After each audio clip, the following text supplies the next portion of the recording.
Ya, entendido. Bien, ¿me ayudas a pasar las diapos cuando te vaya diciendo, sí, amiguito? Sí. Vale. Tengan todos muy buenos días. Yo soy Alejandra Palomo, estudiante de doctorado en medicina en la Universidad Autónoma de Santa Ana, y este día hablaré sobre la salud mental orientada a los estudiantes de medicina, y espero al menos dejarles una semillita de un aprendizaje o un pensamiento totalmente nuevo. ¿Puedes pasar a la siguiente diapositiva, por favor? Ya.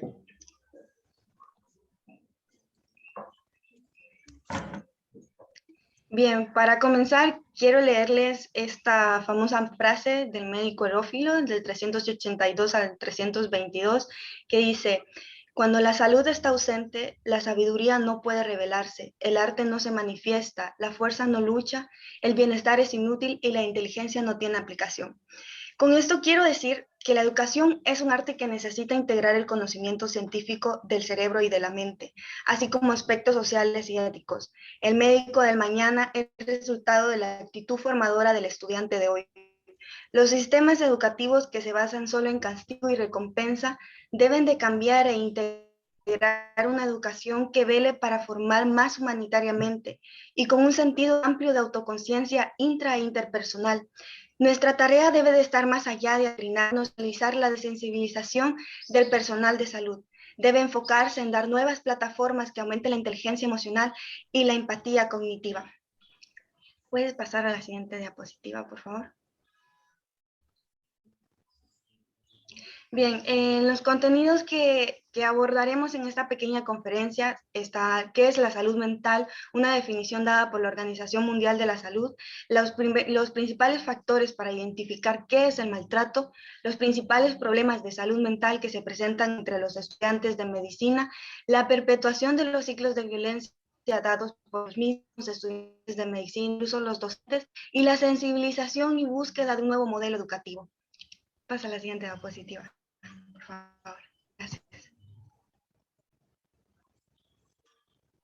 La salud mental va a ser considerada un estado de bienestar en el cual el individuo se da cuenta de sus propias aptitudes, puede afrontar las presiones normales de la vida, puede trabajar productiva y fructíferamente y es capaz de hacer una contribución a su comunidad. Siguiendo con la definición de la debemos tener un educado, no solo llenarnos de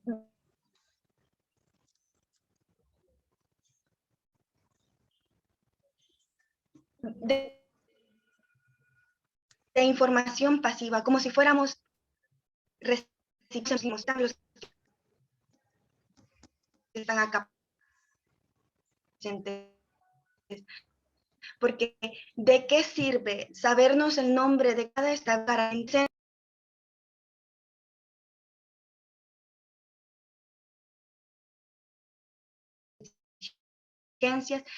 y preguntas que llena perfectamente sus boletas y sus calificaciones se van por las nubes, sufre enormes atrasos en otras áreas tomadas por muchos como secundarias, pierde habilidades interpersonales, canales sanos de comunicación e incluso ese canal sano de comunicación llega y sus estrechos límites de insensibilidad alcanzan las emociones de los demás. Es por eso que, tomando en cuenta la definición de la salud mental dada por la OMS, creo que como estudiantes de medicina debemos comenzar a admirar más al médico y al estudiante que conoce sus límites de salud mental y pide ayuda cuando sus fuerzas son superadas. Dejemos atrás la idealización del médico que parece congelarse o petrificarse cuando el mundo está a su alrededor, porque no es debilidad aprender a gestionar nuestras emociones para afrontar los problemas, no es debilidad tener un autocontrol cognitivo y no es debilidad ir a terapia cuando es necesario. Y no es debilidad tampoco buscar nuestra propia paz mental. Nosotros como estudiantes de medicina somos una de las poblaciones más vulnerables emocionalmente. Así que lo primero que trato de decirles es esto. Ya leí ese comentario allí. busquen los medios adecuados para buscar ayuda cuando la necesitan. No esperen a que sus propios límites se rompan. ¿Podrías pasar a la siguiente diapositiva, por favor? Gracias.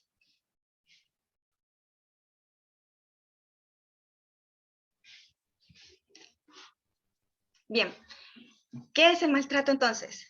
Es importante que nosotros sepamos identificar qué es el maltrato. El maltrato va a incluir todas las agresiones académicas, como la privación de oportunidades, las evaluaciones injustas, otras sociales como la estigmatización, la discriminación, la humillación y la crueldad psicológica, y otras como castigos físicos, acoso y agresión sexual. Sin embargo, su definición va a ser compleja. ¿Por qué? Porque la definición de maltrato va a darse de una forma subjetiva delimitada por nosotros mismos. ¿Cómo la vamos a delimitar? Uno, porque ¿qué nos dice el maltrato? Que somos nosotros quienes damos de forma subjetiva los límites de maltrato y que lastimosamente estas conductas son aprendidas en las primeras etapas de nuestro desarrollo dentro de nuestros propios círculos familiares.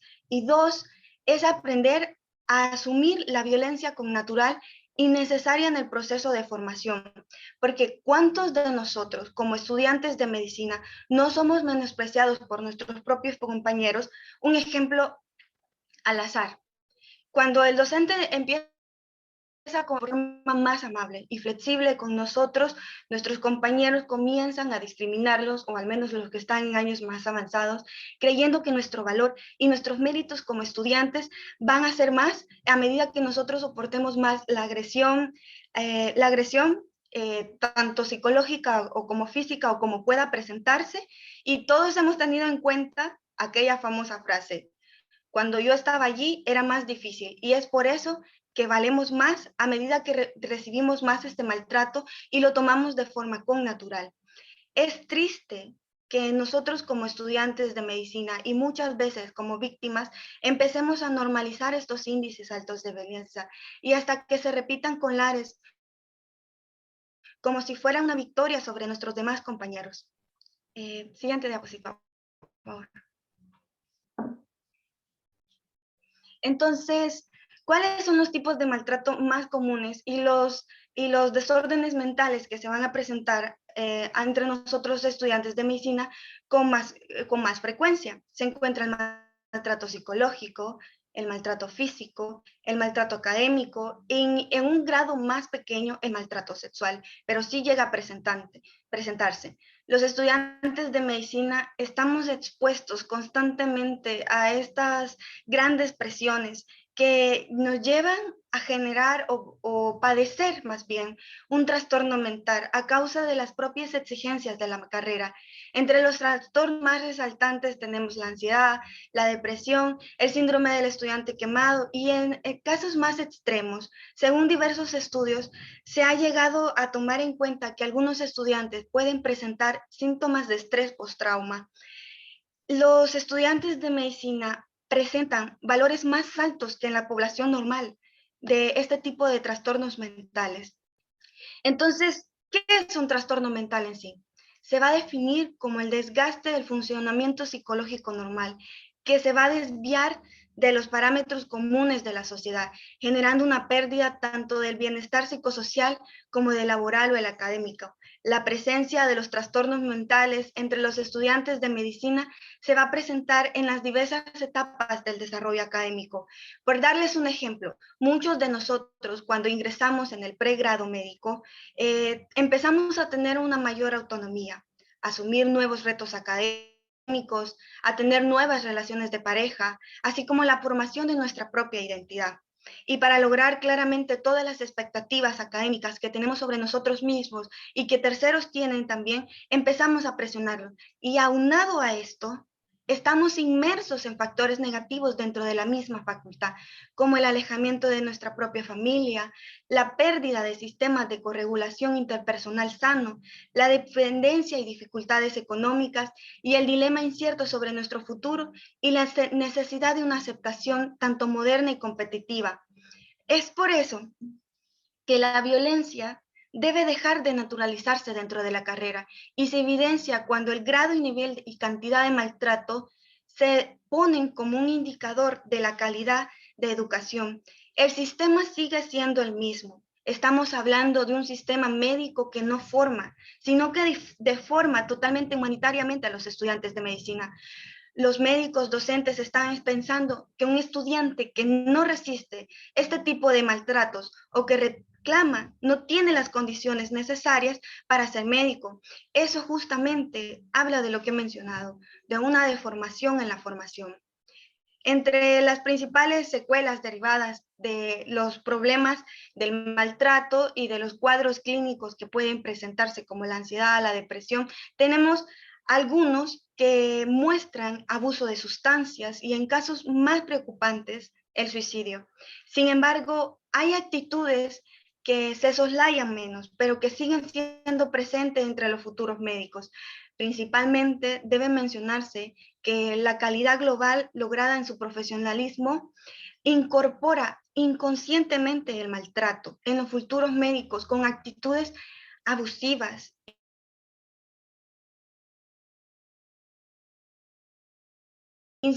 movimiento interpersonal en cada una de las labores, en cada una de sus actividades y labores educativas. Y no solo eso, muchas de estas actitudes llegan incluso a alcanzar su vida diaria.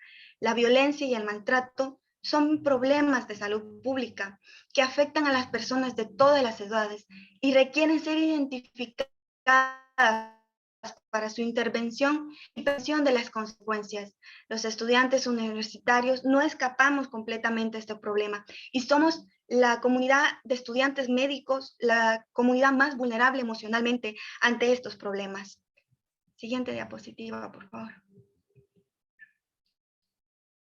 Bien, en esta diapositiva les muestro los diferentes tipos de maltrato que han registrado investigaciones hechas alrededor del mundo y las estadísticas muestran que el maltrato sufrido en el pregrado, por ejemplo, en la investigación llevada a cabo en 1997 en Estados Unidos, indicó que un 96,5% de los estudiantes había reportado al menos un tipo de maltrato en su formación, siendo la más frecuente un tipo de comentario despectivo y el menosprecio.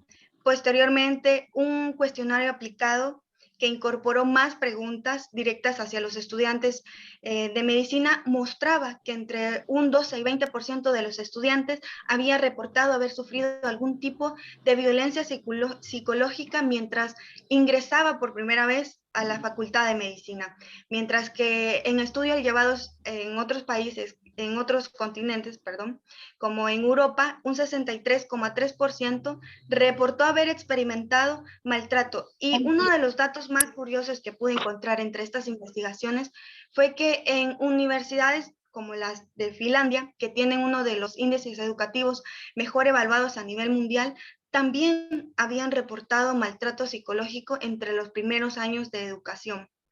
Mientras que en Latinoamérica, países como Panamá habían reportado un 18,2% entre los primeros siete semestres de educación que habían reportado ser víctimas de maltrato.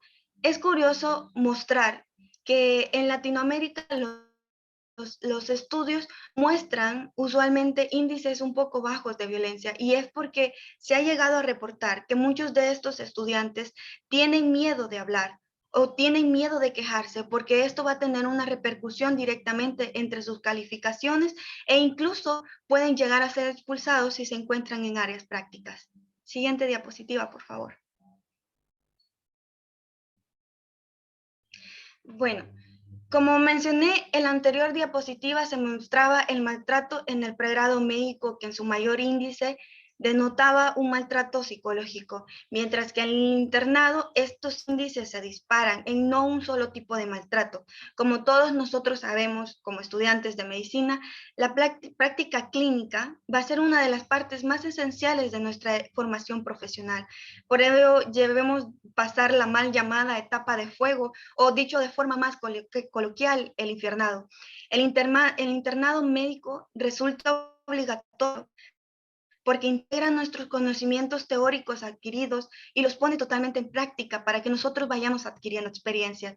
Pero nosotros en esa etapa, o la mayoría de reportes que se tienen a nivel mundial, perciben que los alumnos sufren un enorme deterioro en su salud mental y esto genera aumentos en la depresión, en el síndrome de desgaste, en la ansiedad, la deshumanización y en casos más graves como los que he mencionado, el estrés postraumático. Este acoso, porque se denomina acoso laboral, es una forma ofensiva que causa lesiones físicas y psicológicas y fuerzan a realizar acciones que el estudiante no desea. Actualmente, como menciono, se le denomina acoso laboral en otras áreas, pero en la medicina siempre se ha percibido durante la vida estudiantil, pero nunca se ha reportado como tal. El maltrato tiene múltiples fuertes, pero se convierte en un tema delicado cuando es ejercido por el mismo personal de salud. En especial, las personas que están arriba son superiores de los estudiantes que están ingresando a esta área. Las acciones y el trato de los demás estudiantes hacia los demás resulta ser un tipo de abuso o violencia. En la figura, en la estadística de la diapositiva, podemos observar que una de las mayores causas de acoso fue la exposición a la carga de trabajo en un 16%, seguida por realizar un trabajo que estaba por bajo el nivel de competencia y la presión para no reclamar por lo que se tiene derecho. En casi un 8% de la población, a pesar de que es un porcentaje que existe y muchos de esos porcentajes pequeños denotan que los estudiantes no denuncian. Hay que mencionar que el 3% de la población que se encontraba dentro del internado médico reportó haber sido acosada sexualmente en un hospital donde realizaba sus prácticas médicas. Es por ello importante que existan protocolos que ayuden a los estudiantes a regular su propio comportamiento y que exista una cultura de denuncia respecto a este tipo de cosas. Si se quejan de los problemas, todos tenemos el estigma de que estos problemas van a afectar directamente nuestra calificación y que en algún punto incluso podemos ser expulsados dentro de nuestra misma área de trabajo o ser excluidos por nuestros propios compañeros que apabullados y temerosos de que otros les hagan los mismos, hacen con nosotros lo que los demás esperan, seguir los mismos círculos de violencia.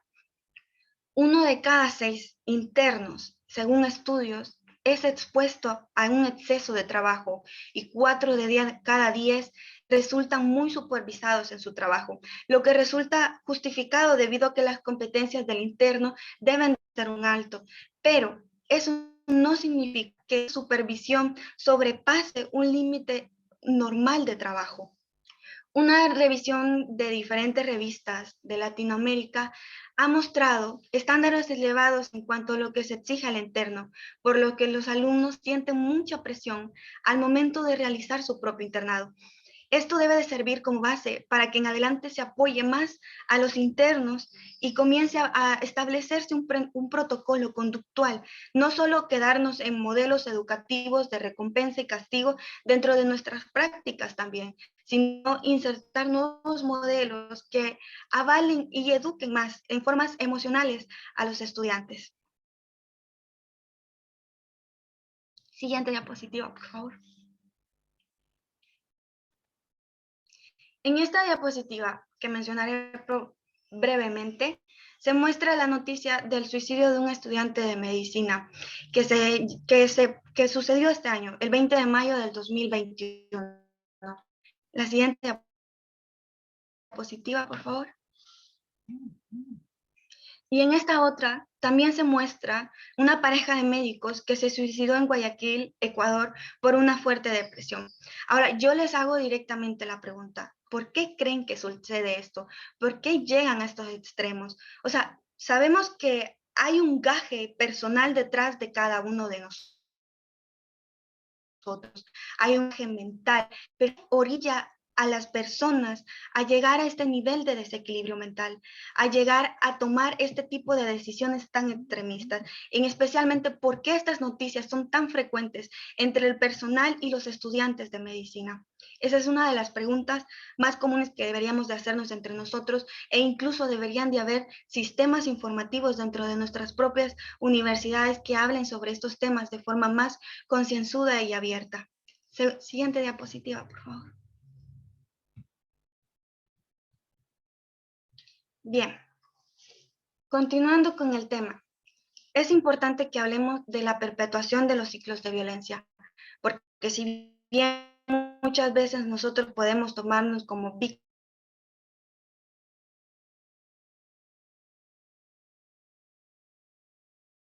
víctimas de los maltratos que se pueden sufrir o dentro de vernos en verdugos, aunque pudiera parecer que la combinación de medicina y sufrir acoso es algo contradictorio, el reporte anecdótico y las investigaciones recientes sobre el tema revelan que es una de las cosas más frecuentes.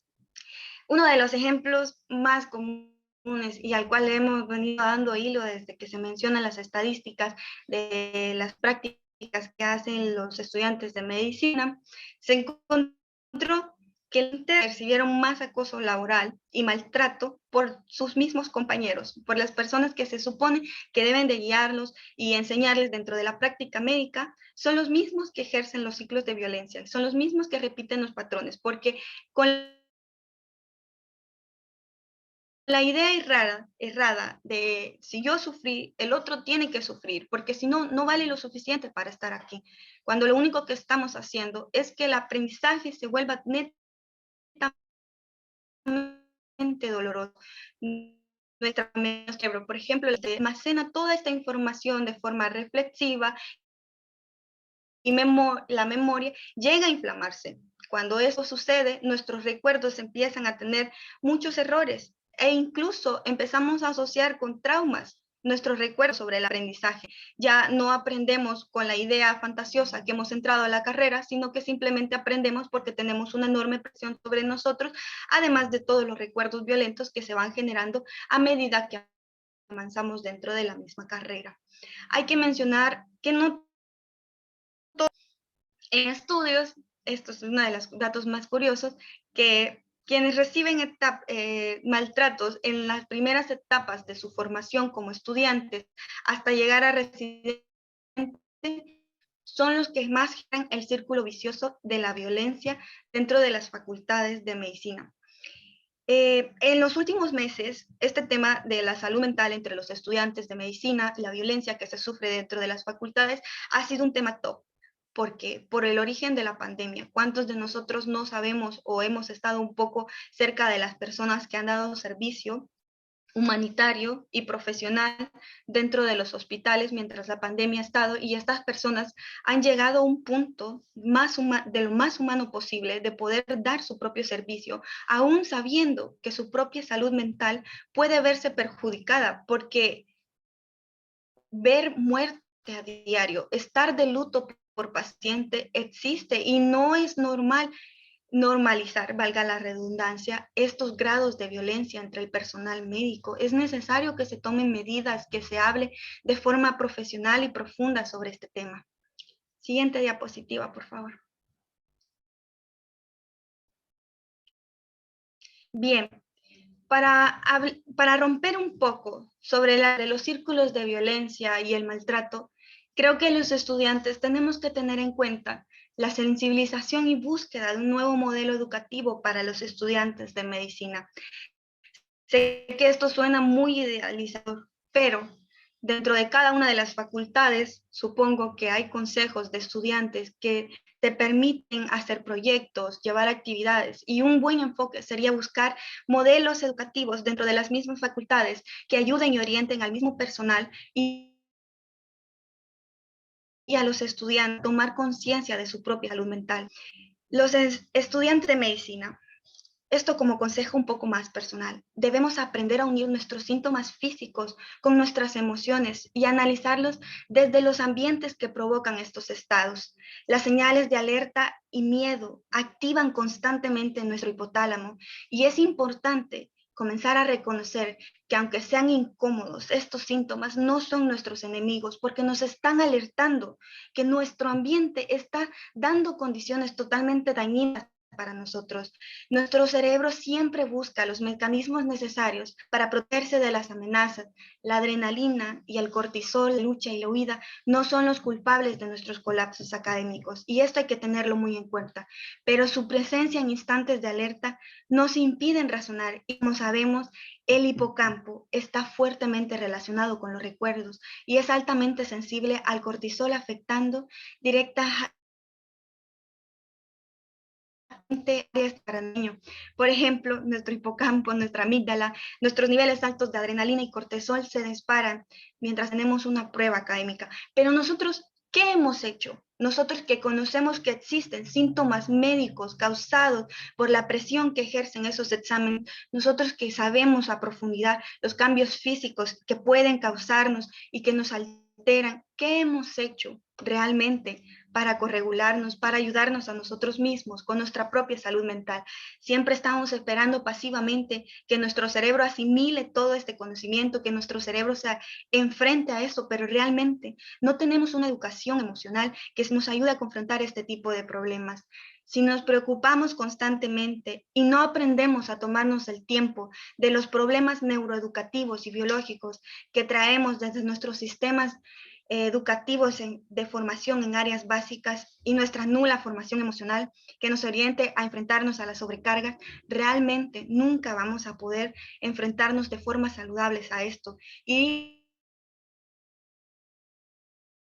posiblemente nosotros nos lleguemos a convertir en verdugos por nuestra propia ignorancia. Nuestra mente y nuestro cuerpo no distinguen las amenazas reales de las imaginarias. Es importante que nosotros como estudiantes de medicina tengamos conciencia y nos eduquemos nuestra mente emocional, no desensibilizarla, romper con los mitos de los médicos fríos, porque todos sabemos que sí sentimos y lo expresamos por canales poco saludables. ¿Cuántos hemos notado que los médicos que no tienen canales saludables para expresar sus propias emociones caen muchas veces en el alcoholismo, en drogas e incluso en relaciones disfuncionales que a veces incluso se manifiestan de formas promiscuas? No continuemos los ciclos de violencia y maltrato, no induzcamos en nosotros mismos estados de alerta mantenidos y no nos autoprovoquemos un concepto que a mí me gusta mucho de las neurociencias y la neuroeducación cerebral, la intoxicación por cortisol. Pasamos tanto tiempo inmersos en ese ambiente estresante dentro de las facultades de medicina que lo único que le enseñamos a nuestro cerebro es a mantenerse en ese estado perpetuo de estrés y ansiedad. Y cuando llegamos a nuestra casa prácticamente deja de existir porque nosotros siempre nos encontramos en una defensa, nos encontramos a la defensa. Según la psiquiatra Rojas Estepe, la intoxicación por cortisol existe y generamos tres de nuestro organismo. Y mencionaré algunos ejemplos que sean más comunes. Un ejemplo sencillo entre los estudiantes femeninos de la facultad es la famosa caída del cabello debido a nuestro organismo. ¿Y qué sucede? El cortisol inhibe la correcta recuperación del folículo piloso y eso hace que también se caiga porque no lo considera uno de los aspectos más importantes para mantener. Lo mismo pasa con la piel, lo mismo pasa con otros síntomas. También presentamos taquipneas, taquicardias, tensiones musculares, los famosos problemas antes o posterior a un examen. El estado de estrés mantenido dentro de los estudiantes de medicina modifica también aspectos tan importantes como el sistema inmunológico. El cortisol actúa, por ejemplo, normalmente como un antiinflamatorio, pero un desajuste en él causa tantos síntomas secundarios que creo que todos los estudiantes hemos llegado a experimentar. Por ejemplo, una gastritis, una amigdalitis, el colon irritable, entre otros. A nivel psicológico, ¿qué sucede cuando tenemos estos niveles altos de cortisol? Nos pone irritables a la mínima señal de a la mínima señal de comunicación que no nos parece totalmente vulnerables y Y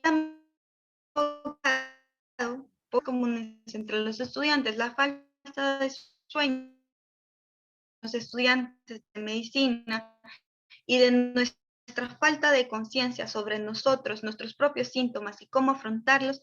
Muchas depresiones provienen de los estados de alerta permanente y de los niveles altos de cortisol que mantienen nuestro cerebro.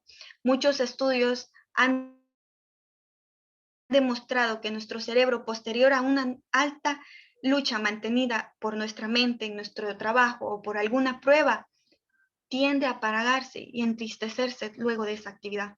Y allí viene la famosa depresión del estudiante de medicina, algo que ya ha sido demostrado por diversos estudios, pero que pocos se toman a la tarea de investigar e incluso aplicar para sus propias vidas. Los estudiantes de medicina hemos cursado materias como neurología y psiquiatría y debemos comprender que también somos humanos, debemos autoanalizarnos de formas anatómicas, fisiológicas e incluso psicológicas y emocionales. Aprender a comprendernos es también practicar, y practicar significa llegar un momento a sanar. Es necesario dejar de ser víctimas de nuestros propios esfuerzos, de nuestros propios miedos y sus consecuencias, o continuaremos realmente perdidos dentro de nuestra propia vida, ejerciendo un ciclo de violencia hacia otros o, en el peor de los casos, hacia nosotros mismos, porque la violencia no solo se aplica hacia otras personas, nosotros también la aplicamos. Les doy un ejemplo bastante claro. Todos nosotros en algún punto de nuestra formación académica, tanto en la universidad como antes de ella, incluso con nuestros propios padres, ante el aprendizaje. Y creemos que esa violencia está tan bien que nosotros, cuando hablamos hacia nosotros, valga la redundancia, siempre somos violentos para enseñarnos. Les dejo esta idea. El pensamiento siempre lleva a una emoción y esa emoción siempre va a ser un síntoma físico. Dejen de tomar como secundaria la salud mental y empiecen a tomarla más en serio. Para ir acabando con esto, reitero que la autoconciencia es importante y es muy necesario tener una noción gráfica y panorámica de nosotros mismos, hacer un entendernos y ser amables y ayudarnos no funcionan, les recomiendo buscar ayuda profesional. Y si ustedes notan que alguno de sus compañeros necesita ayuda profesional, tengan el valor suficiente para ayudarlo y no castigarlo, porque según sus criterios ese maltrato debe de ser soportado por todos, pero no todos lo soportamos. No solo somos máquinas de aprendizaje, sentimos, somos humanos y muchas veces nuestras facultades académicas pueden verse netamente perjudicadas por la deficiencia de educación emocional que tenemos sobre nosotros mismos y la falta de habilidades para afrontar los diferentes problemas que se presentan dentro de las áreas premédicas e incluso prácticas. Un ejemplo bastante común es hacerse preguntas de qué factores nos estresan, qué factores nos ponen en modo alerta, qué factores llevan a que nosotros tengamos pequeños desequilibrios mentales y cómo nosotros podemos llegar a afrontarlos. Muchas personas lo hacen como mecanismo de corregulación interpersonal, hablando con amigos, desahogándose, teniendo actividades recreativas fuera de la facultad de medicina. Un ejemplo bastante claro es que a veces hay personas sensibles que en situaciones de alerta se convierten en personas muy vulnerables. El tímido ante factores de estrés se bloquea. El impulsivo tiende a ser más agresivo. El perfeccionista siempre se siente insatisfecho. Entonces, comprender nos libera, comprendernos nos alivia. ¿Y cuáles son los factores de estrés y en qué se transforma esto? Un consejo clave es la educación de nuestra propia voz interior. Y yo sé que esto sonará muy místico y todos hemos Creemos que es algo que no funciona, pero para eso existen las neurociencias, para eso existe la psicología. Esa voz interior en psicología es llamada terapia transaccional y es aplicada a las personas que han tenido problemas durante su aprendizaje, personas que han recibido altos índices de violencia y que cada vez que están a solas estudiando se maltratan. Esa voz interior debe ser reeducada, debe ser reorientada y no va a ser fácil. Toma tiempo, pero es necesario que empecemos a identificar estos tipos de violencia que nosotros hemos sufrido y a tratar de construirlos, porque nuestra red neuronal no es estática, siempre está haciendo sinapsis una con otra, creando dendritas, haciendo conexiones. Entonces es necesario que nosotros tomemos conciencia de aspectos anatómicos, que sepamos cómo funciona nuestro organismo y hagamos algo al respecto. Hay que ser amables con nosotros, hay que ser pacientes. Si el mundo no lo ha sido, ni dentro de nuestro propio hogar, ni dentro de nuestras propias universidades, nosotros debemos comenzar a hacerlo. Porque muchas veces el eco, muchas veces esa voz que escuchamos dentro de nosotros es el eco de quienes nos enseñaron a gritos y diferentes tipos de violencia que nosotros también reproducimos dentro de nosotros. ¿Cómo me trato yo? ¿Cómo son las personas con las que me rodeo? ¿Son nutritivas? Hay que entender que el cuerpo humano no está diseñado para vivir en el sistema parasimpático siempre. Hay que salir y entrar del sistema simpático, de la relajación y el control. Siguiente diapositiva, por favor. Y esta creo que lo he aprendido yo a medida que también he sido parte de las facultades de medicina, porque todos tenemos problemas, solo que algunos sabemos ocultarlos más que otros. Y lo aprendí con diferentes estudios en neurociencias, específicamente leyendo algunos libros sobre la neurocientífica Wendy Suzuki. Ella es una estudiante altamente, bueno, fue una estudiante altamente aplicada y daba algunos consejos. Ella le decía brain hacks y es una de las cosas que más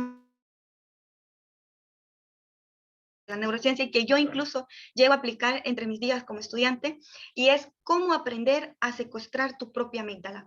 Ya hablamos de que existen ciclos de violencia, que la violencia no solo va directamente hacia otras personas, sino que nos la podemos hacer nosotros mismos, y que nuestra amígdala, a pesar de generar esos niveles altos de cortisol y todos los síntomas físicos que se pueden presentar, no es totalmente nuestra enemiga, sino que es un mecanismo de defensa que ha tenido nuestro organismo durante los procesos de evolución, entre otras cosas. Pero ¿cómo secuestramos nuestra amígdala? Sucede una eventualidad y nuestra amígdala reacciona de forma desproporcionada, por mínima que sea, porque nosotros estamos en ese rol constante de alerta y defensa hacia nuestro ambiente, como es normal en la escuela de medicina y se comprende totalmente, pero ¿qué sucede cuando esa desproporción llega a incapacitar nuestra capacidad de razonar, por ejemplo, nuestra capacidad de dar una respuesta totalmente adecuada, o todo nuestro estudio se va directamente a la basura porque no podemos lograr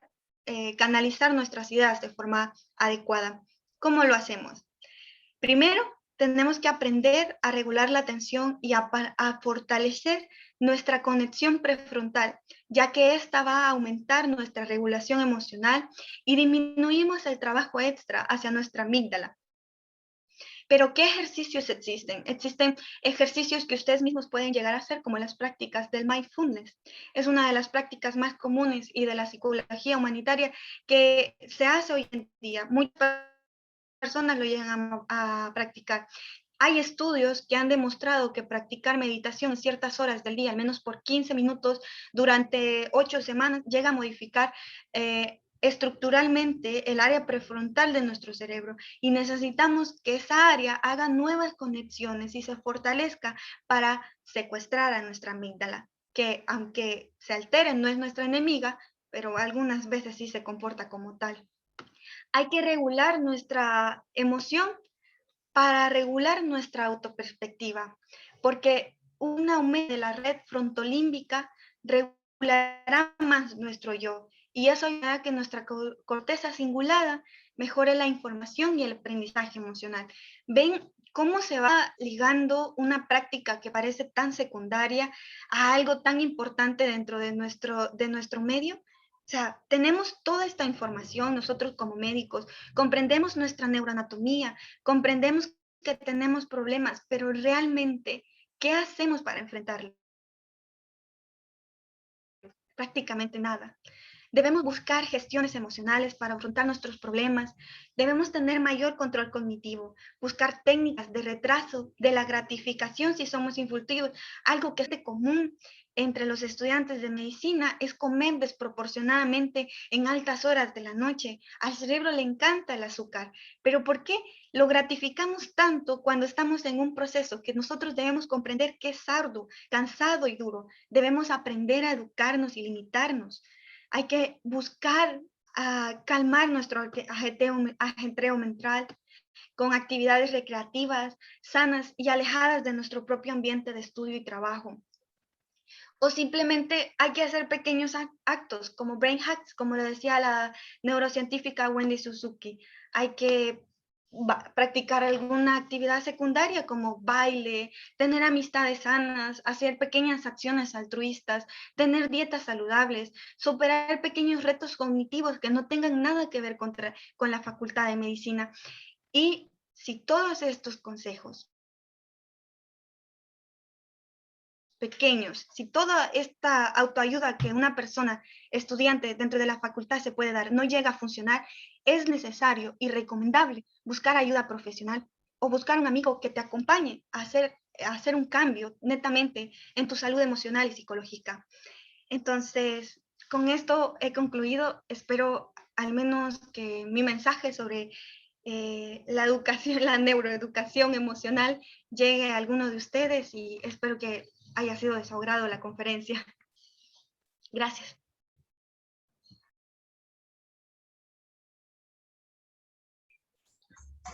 Ya, aplauden.